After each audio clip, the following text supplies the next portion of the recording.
Alright, so what you have here is an awesome model from the upcoming Vampire release from Heroes Infinite, and it's in our new Flex resin.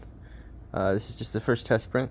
I got a little bit of layer shifting on this, but like I said, this is the test print, so the fact that it printed a test resin on a test print that had never been printed before just makes me happy. But look at that shake. Whoa! Anyways, we're gonna drop this. I'm pretty sure it's gonna break. And since I'm pretty sure it's gonna break and I don't want to re-glue the damn thing, I'm gonna drop it from the roof for the first time. But I thought I would show you guys like what this is like. This has been cured for 20 minutes, both sides, 10 minutes on both sides, and then it sat outside in the hot sun for a while.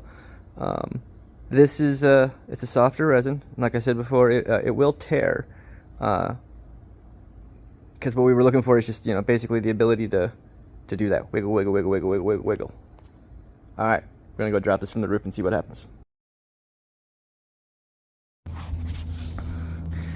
Well, here he goes for science.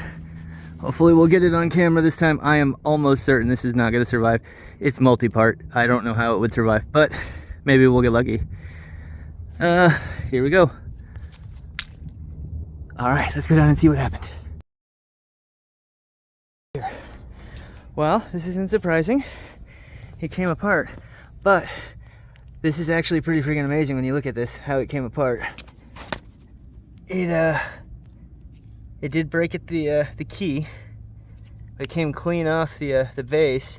This is actually two parts. The wings didn't break off, and neither did the weapons.